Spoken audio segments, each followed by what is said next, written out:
Hello friends, स्वागत है आप सभी के पसंद यूट्यूब चैनल रहा एजुकेशन में 69,000 भर्ती न्यूज़ अपडेट। आज के मॉर्निंग सेशन में आज के प्रमुख अखबारों से कई इंपॉर्टेंट न्यूज़ अपडेट कवर करेंगे, जिनमें 69,000 भर्ती से रिलेटेड बहुत बहुत बहुत इंपॉर्टेंट न्यूज़ हैं सारे न्यूज़पेपर्स में, उनको कवर करेंगे। तो चलिए बिना किसी तरीके वीडियो शुरू करते हैं, जिनमें प्रमुखता से बातचीत करेंगे हम लोग। नौकरी को अभी भी भटक रहे हैं अभ्यर्थी।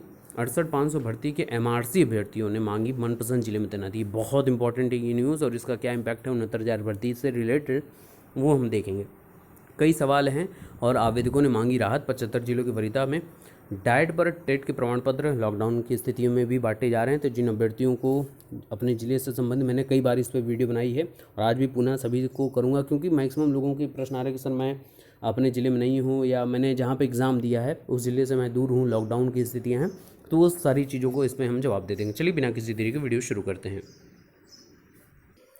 तो चलिए पहले न्यूज़ अपडेट से शुरू करते हैं। नौकरी को अभी भी भटक रहे हैं अभ्यर्थी, और यहाँ पे बेसिक शिक्षा परिषद के प्राथमिक स्कूलों में 69,000 सहायक अध्यापक भर्ती के 2 साल पूरे होने के बावजूद सैकड़ों भर्ती भटक रहे हैं।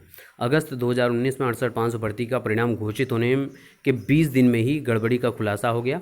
कई फेल अभ्यर्थियों को पास और पास को फेल कर दिया गया था, और इसके बाद परिणाम को लेकर हाईकोर्ट में सैकड़ों याचिकाएं हुई थी, और कॉपियों का दोबारा मूल्यांकन हुआ तो हज़ारों अभ्यर्थी दोबारा पास हुए। और इसी क्रम में नरेंद्र चतुर्वेदी व अन्य ने भी याचिका की थी। अमेठी के समरजीत राव ने भी याचिका का निस्तारण करते हुए हाईकोर्ट ने 22 अक्टूबर 2019 को लगभग 550 कॉपियों के पुनर्मूल्यांकन और 3 महीने में रिजल्ट घोषित करते हुए नियुक्ति देने का आदेश दिया था। लेकिन लगभग 7 महीने बीतने के बावजूद न ही रिजल्ट का पता है और न ही नियुक्ति पत्र का। गौरतलब है कि 68,500 भर्ती में 46,352 अभ्यर्थियों का चयन हुआ है। इसके अलावा नेक्स्ट है कि एमआरसी अभ्यर्थियों ने मांगी मनपसंद जिले में तैनाती। 68,500 शिक्षक भर्ती में चयनित उच्च गुणांक वाले आरक्षित श्रेणी के अभ्यर्थी, जिनको हम लोग एमआरसी बोलते हैं, ने सचिव बेसिक शिक्षा परिषद को शुक्रवार को ज्ञापन देकर मनपसंद जिले में तैनाती मांगी है। बादल मलिक व शुभम सिंह ने बताया कि 29 अगस्त 2019 को हाईकोर्ट ने एमआरसी अभ्यर्थियों को आरक्षित श्रेणी में ही मानते हुए पुनः जिला आवंटन करने का आदेश दिया था। सभी एमआरसी अभ्यर्थियों को 3 माह के अंदर अपना प्रतिवेदन सचिव के समक्ष प्रस्तुत करने को कहा गया था। प्रतिवेदन देने के बाद 5 माह से अधिक का समय बीत चुका है, लेकिन कोई भी अभी तक कार्रवाई नहीं की गई। ये बहुत इंपॉर्टेंट है, और कहीं ना कहीं इसका इम्पैक्ट तो आपको देखने को मिलेगा। जो हाई मेरिट हैं, मेरिटोरियस स्टूडेंट है, अगर बेसिक शिक्षा परिषद सही से काम करता है तो कहीं ना कहीं लो मेरिट वालों को भी यहाँ पर देखने को मिल सकते हैं। 69,000 भर्ती विशेषता की अगर मैं बात करूँ तो सभी 75 जिलों की वरीयता भर सकेंगे भर्ती। कई सवाल हैं, आवेदकों ने मांगी है राहत। चलिए इसको देख लेते हैं। और क्या साथ ले जाना है, काउंसलिंग में अपने प्रमाण पत्रों की मूल कॉपी का सत्यापन करवाना होगा।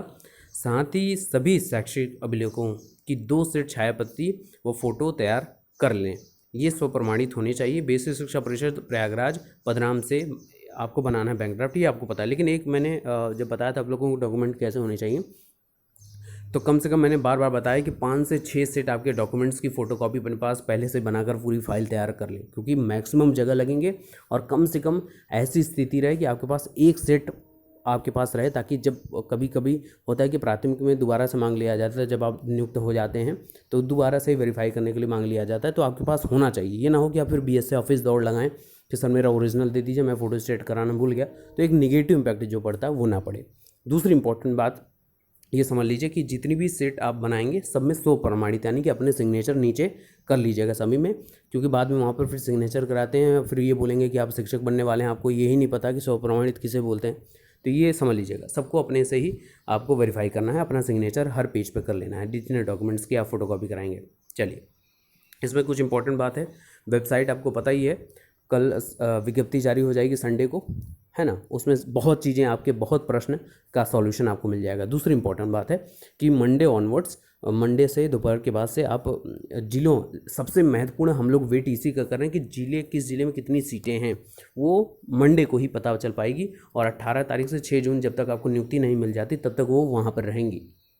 तीसरी महत्वपूर्ण बात कि मंडे ऑनवर्ड्स आपको ये पूरी प्रक्रिया में भाग लेना है, तो उसके पहले धीरे धीरे सारी चीज़ें अपने समझते जाइएगा। मेरिट के अनुसार क्या जिले भरने हैं, 75 जिलों। मैंने कल रात में भी एक वीडियो बनाया था जिसमें बोला है कि पेन कॉपी उठाकर अपने मैप खोल लीजिए, उत्तर प्रदेश यूपी का मैप गूगल इमेज खोल लीजिए, उसमें देखिए कि आपके ज़िले के आसपास कौन कौन से ज़िले हैं। और मैंने जो 2 वीडियोज़ बनाए हैं कि 10 यूपी के मैक्सिमम जितने भी पिछले परीक्षा हुई हैं उनमें 10 ऐसे ज़िले हैं जहाँ पर मेरिट सबसे कम जाती है, उसकी लिंक भी दे दूंगा यहाँ पे।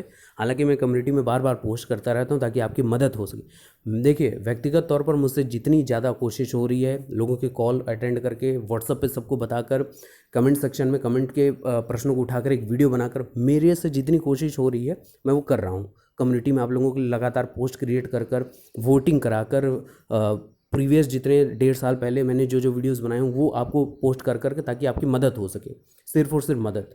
और मुझे कोई भी औचित्य नहीं है, मैं चाहता हूँ कि हर एक अभ्यर्थी की मदद अगर हो जाती है तो कहने की दुआ से बड़ी न पैसा है, न कौड़ी है, न कुछ है आज के समय में, ठीक है ना। तो आपकी बस उसी लिए मैं लगातार प्रयासरत हूँ, बाकी और कोई मकसद है नहीं यहाँ पर। बहरहाल मेन मुद्दे पे आते हैं। देखिए, कई सवाल हैं। जब फॉर्म भरा था, देखिए अब यहाँ पर प्रश्न है, यहीं से आप चूज़ कर सकते हैं। जब फॉर्म भरा था तब कुंवारे थे, शादी के बाद अब ज़िला बदल गया है। निवास प्रमाण पत्र क्या दूसरे ज़िले का लगेगा? अब देखिए, इंपॉर्टेंट बात है, यहाँ पे मैं जवाब देता भी चल रहा हूँ जितना मुझसे हो सक रहा है। ज़िला बदलने से निवास से क्या मतलब है? निवास पूरी यूपी का एक होता है, ठीक है। शादी हो गई है तो आपका एड्रेस चेंज होगा, ठीक है। निवास 5 वर्षों का वो फिक्स रहेगा, आप यहाँ से स्थानांतरित हो रहे हैं, आपके शादी, कोई दिक्कत नहीं है उसमें। निवास एड्रेस प्रूफ आपके पति के घर का लगेगा, बस ये वो अगर आपने वहाँ दिया तो आप शादी वाला अपना प्रमाण पत्र दिखा देंगे तो वो खुद ही समझ जाएंगे एड्रेस चेंज हो गया, वो इसको एक्सेप्ट कर लेंगे। तो इसमें परेशान होने की क्या आवश्यकता है? कोई परेशानी नहीं है।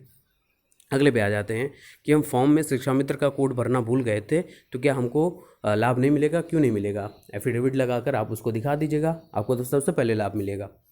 और क्या किसी भी तरह संशोधन नहीं हो सकता? देखिए, फॉर्म में संशोधन का मौका नहीं मिलेगा, एकदम इम्पॉर्टेंट, क्योंकि संशोधन का मौका मिलेगा तो कहीं ना कहीं आप तो कर लेंगे, लेकिन जिनको नहीं करना चाहिए वो भी कर लेंगे, और फिर आप इस रेस में पीछे हो जाएंगे और बाहर भी हो सकते हैं, क्योंकि ये सभी लोग सॉल्वर गैंग वाले हैं जो चेंज करेंगे बहुत चीज़ें, उसमें बहुत चीज़ें चेंज करेंगे, और कहने के कंपटीशन में आप एकदम बाहर हो जाएंगे, उनसे हाई मेरिट आपकी नहीं होगी, नकल मार कर जो लोग पाए हैं, सीधी बात बोल रहा हूँ, आप सभी को पता ही है। दूसरी बात, ये कौन ऐसे और ऐसे ही सवाल है कि 69,000 शिक्षक भर्ती के अभ्यर्थियों के मन में बहुत ढेर सारे प्रश्न उठ रहे हैं। अब जब आदेश जारी हो चुका है तो साफ है कि केवल मोबाइल नंबर में ही संशोधन हो सकेगा, अन्य विवरणों में संशोधन संभव नहीं होगा। शिक्षक भर्ती में लिखित परीक्षा के समय लिए गए जितने विवरण हैं वो मान्य होंगे। और जैसे ही आप फॉर्म खोलेंगे 75 जिलों के लिए, पहली बात तो आपको मोबाइल नंबर अपना अपडेट कर देना है, अपडेट होते ही OTP से ही सारा काम होगा, ठीक है। तो OTP से ही सारा काम करना है, 75 जिलों की वरीयता देनी है, और अब किसी चीज़ में आप संशोधन नहीं कर सकते, वो एज इट इज़ रहेंगे, ठीक है।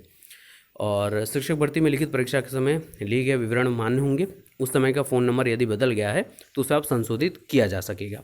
लेकिन कई ऐसे अभ्यर्थी जिन्होंने अपनी श्रेणी में सही नहीं भरी है, या एक शिक्षा मित्र अपनी श्रेणी नहीं भरी है, अब वो परेशान हैं, उन्हें वेटेज का लाभ नहीं मिलेगा, वगैरह वगैरह। देखिए, मैं बार बार ये बोलता हूँ कि नंबर, TT के नंबर तो मैक्सिमम लोग इसी को लेकर परेशान हैं।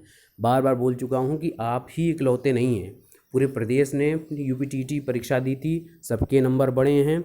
सचिव ने भी पहले बोल दिया, उनसे भी ये पूछा गया था, सचिव ने एकदम स्पष्ट किया था कि जिन्होंने नंबर भर दिए हैं उनको परेशान होने की आवश्यकता नहीं है, वो मान्य होगा, क्योंकि पूरे प्रदेश का वही हाल है, तो परेशान होने की आवश्यकता तनिक भी नहीं है आपको, ठीक है। और बाकी अधिकारी भी कुछ बोलने से बच रहे हैं। आपने ऑडियो सुना ही होगा सचिव का, एक अभ्यर्थी ने उनसे बातचीत की, उसका ऑडियो वायरल हुआ था कि क्या हो सकता है, संशोधन नहीं हो सकता है। उन्होंने अपने गेट के बाहर चस्पा भी कर दिया है कि कोई भी दलाल या कोई कर्मचारी ऐसा करता हुआ पाया जाता है तो उसके ऊपर कार्रवाई होगी। तो ये सीधा सीधी बात है, आपको परेशान होने की आवश्यकता ही नहीं है। बहरहाल कुछ महत्वपूर्ण और चीज़ों पर चर्चा कर लेते हैं। UPTET की जो प्रमाण पत्र है वो बांटे जा रहे हैं। लॉकडाउन के बीच डाइट के बंटने लगे हैं TT के प्रमाण पत्र। पहले दिन 150 अभ्यर्थियों को दिए गए प्रमाण पत्र सोशल डिस्टेंसिंग का पालन कर कराया जा रहा है वितरण। और ये प्रत्येक जिले का ही हाल है। देखिए, ये तो आपके प्रयागराज का है, लॉकडाउन की स्थितियों का पालन करते हुए। और मैंने पहले ही बता दिया था कि इस रोल नंबर से इस रोल नंबर तक किसका क्या है। अगर नहीं दिखा तो वो वीडियो जाके चैनल पर देख लीजिएगा। इंपॉर्टेंट बात यह है कि अब कई लोग पूछ रहे हैं सर मेरे इस ज़िले का हुआ कि नहीं, इस ज़िले का हुआ कि नहीं। देखिए, आपने जहाँ परीक्षा दी है उस ज़िले के डाइट पे आपको मिलेगा, पहली बात। दूसरी बात, प्रत्येक ज़िले के आप अपने जहाँ पे आपने पढ़ाई की वहाँ से आप ज़िले से संबंधित कर सकते हैं, नंबर ले सकते हैं डाइट के कर्मचारियों का, कार्यालय का, वहाँ से बातचीत करके आप खुद, क्योंकि सब लोग सजग हैं और टाइमिंग टू टाइमिंग आपके प्रमाण पत्र दिए जाएंगे। सरकार का आदेश है तो ये क्रियाकलाप हो रहा है, परेशान होने की तनिक भी आवश्यकता आपको नहीं है, ठीक है ना। तो ये प्रमुख अपडेट थी। उम्मीद करूँगा आपको ये अपडेट पसंद आई होगी। बाकी आप सजग रहिए, जितना ज़्यादा हो सके अपनी एकजुटता का पालन करिए और प्रमुख प्रमुख चीज़ों पर फोकस करिए। अपने डॉक्यूमेंट को वेरीफाई करिए। 5 से 6 सेट अभी तैयार धीरे धीरे करते रहिए। और काउंसलिंग से पहले कल ही एक विज्ञप्ति जो जारी होगी 17 तारीख को, जो बोला गया जारी होने के लिए, तो उसमें कई महत्वपूर्ण चीज़ें, कई महत्वपूर्ण प्रश्नों के भी जवाब आपके मिलने की पूरी उम्मीद है। बाकी बने रहिए राय एजुकेशनल के साथ। जितनी लेटेस्ट अपडेट होगी हम आपको प्रोवाइड करते रहेंगे। Best of luck. Thank you so much.